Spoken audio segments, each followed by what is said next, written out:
Dah tuh. Assalamualaikum warahmatullahi wabarakatuh. Waalaikumsalam warahmatullahi wabarakatuh. Selamat siang anak-anak. Ya, Pak. Alhamdulillah kita masih berkumpul untuk melanjutkan kegiatan belajar mengajar kita ya. Oke. Hari ini kita akan belajar tentang Belajar apa, Pak? persaudaraan dan keberagaman dalam Islam. Sebelum Bapak mulai, maka Bapak akan mengabsen terlebih dahulu Ya, Pak.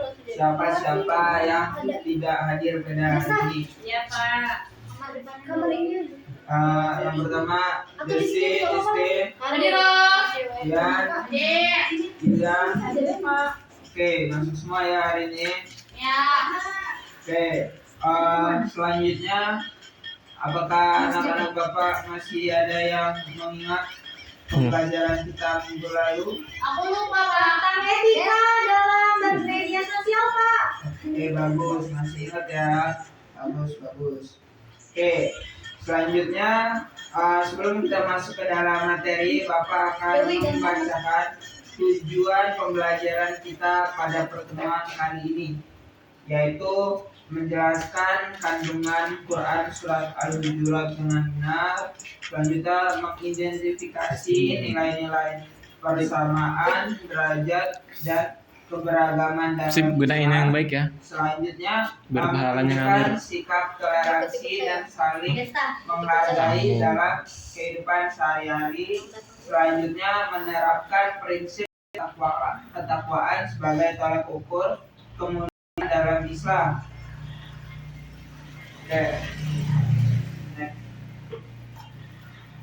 Oke.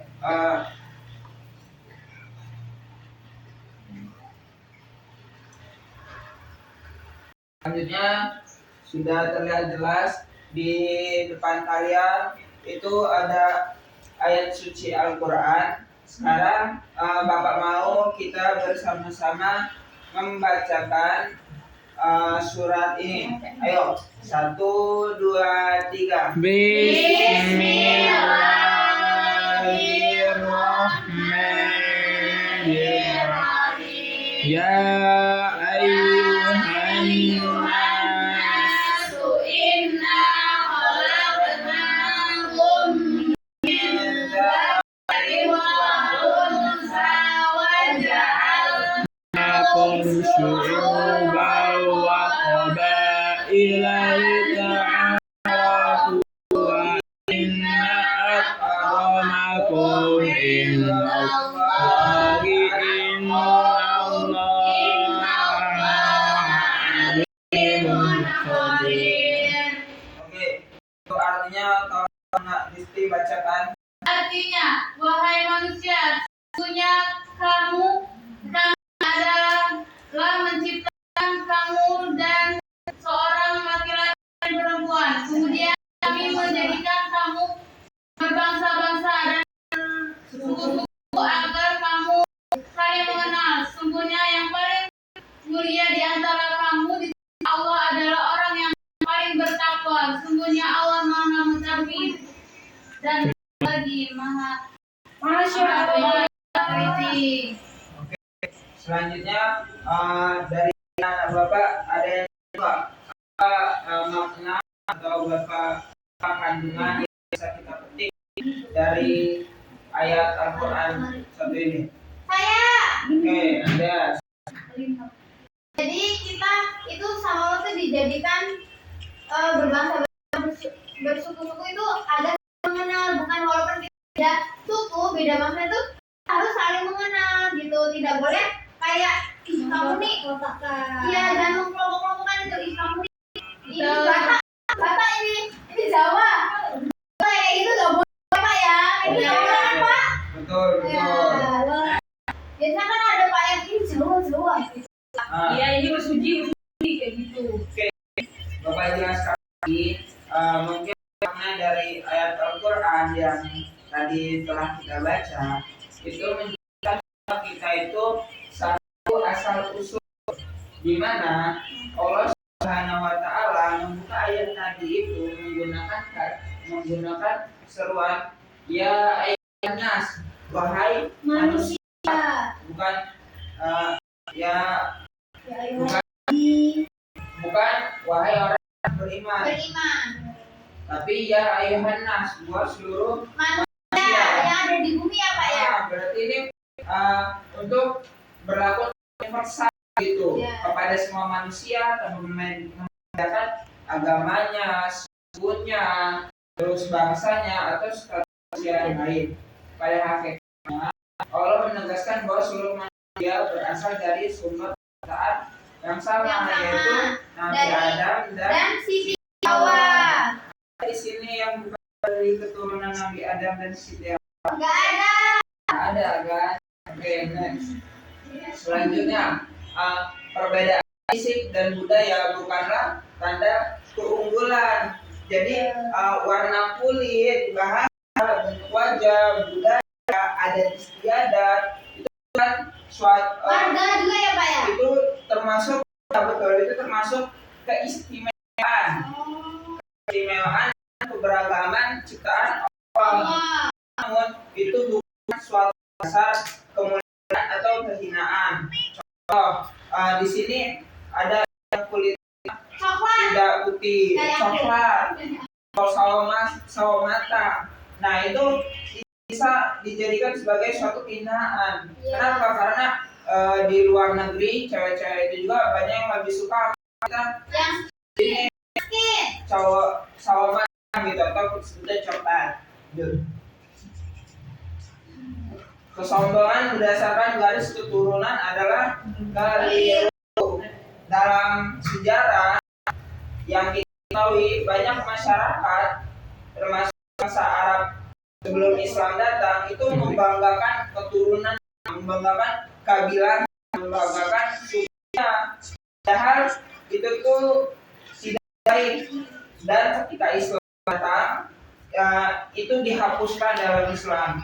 Contoh saja sampai saat ini di itu masih mempertahankan keturunan kasta-kastanya gitu. Nah, dan itu termasuk diskriminatif. Oke, selanjutnya nilai kesamaan derajat dan keberagaman dalam Islam. Yang pertama, semua manusia diciptakan dengan kedudukan sama di hadapan Allah Subhanahu wa taala.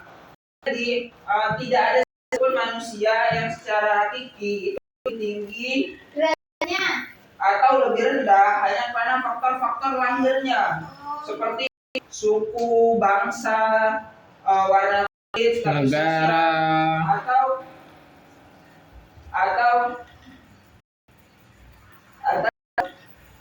jenis kelaminnya gitu. Jadi Islam itu menolak segala bentuk diskriminatif ya. Nah, di mana kita itu tuh jadi Islam itu tuh semuanya itu sama. Kamu dilahirin dari orang Indonesia, kamu dilahirin dari orang Prancis, di hadapan Allah semuanya itu sama. Oke, next. Oke, selanjutnya kita masuk ke dalam tahapan kita masuk ke dalam bagian contoh-contoh toleransi dan menghargai di kehidupan sehari-hari. Contoh di sekolah, berteman dengan siapa saja tanpa membedakan suku, agama atau daerah asal. Misal, dia orang Jawa ketemu orang Batak gitu kan, dia nggak mau berteman karena Batak itu kenal kasar gitu kan, keras. Nah itu nggak boleh ya. Selanjutnya tidak mengejek logat atau penampilan teman. Misal ada orang Batak, logatnya itu kayak nah itu dia dijauhi logat yang keras, padahal sebenarnya dia lembut ya Pak. kita boleh melihat penampilan teman. mendengarkan pendapat teman saat diskusi kelompok. Misal ada teman kita yang jawab, karena dia jawab didengerin di argumennya itu nggak boleh ya anak-anak. Ya. Nah jadi itu salah satu contoh di sekolah. Selanjutnya Di rumah. nah di rumah menghargai pendapat anggota keluarga meski berbeda pandangan. Nah itu namanya manusia pasti memiliki pandangan yang Berbeda. berbeda. Jadi kita sama keluarga itu nggak boleh sama saling ego, menghargai pendapat sama lain, menghormati waktu ibadah anggota kita. Nah jadi ketika ada ibu kita sholat atau ada ibu kita nggak boleh berisik atau mengganggu seorang yang beribadah. Tidak memaksakan sendiri. Oke, selanjutnya di masyarakat. Nah, yang terakhir ini contoh di masyarakat sangat penting ya anak-anak. Tidak mencela perayaan agama atau adat daerah lain. Di Islam itu memiliki bermacam agama. Sikap toleransi kepada agama lain itu harus dijunjung tinggi. Nah, selanjutnya apabila ada kegiatan seperti gotong royong, tolong menolong di lingkungan rumah masyarakat, kita tuh harus ikut andil atau kita ikut bergabung dalam kegiatan tersebut, termasuk toleransi ya di masyarakat. Selanjutnya, oke, mungkin itu saja materi untuk hari ini. Selanjutnya Bapak akan evaluasi melalui kuisis. Nah, dibuka semua. Iya Pak. Aku pakai laptop Pak. Boleh pakai laptop atau HP ya. Pak. Iya. Kodenya apa Pak? Kodenya. Login kodenya 299 044 29044. Nama saya Pak. Udah masuk? Dia sebelum Pak. Oke, hitungan ketiga Babang 1, 2, 3. Udah Pak, dia udah kerjain Pak. Oke, Bapak dapat nilainya. Oke, di sini untuk peringkat pertama Kapelo, yang kedua Surface, yang ketiga Ginting. Oke, ternyata anak-anak Bapak sudah paham semua ya. Iya Pak. Alhamdulillah. Dia Pak, berapa Pak dia? Dia ke 29. Di atasnya ada Disti. Oke, mungkin itu saja untuk kegiatan pembelajaran kita pada hari ini. Untuk tugas di rumah, Bapak mau kalian mencari hadis tentang keberagaman yang kita pelajari pada hari ini ya. Itu saja dari Bapak. Mohon maaf. Wallahul muwaffiq ila aqwamit. Wassalamualaikum warahmatullahi wabarakatuh. Waalaikumsalam warahmatullahi wabarakatuh. Terima kasih Bapak. Doa.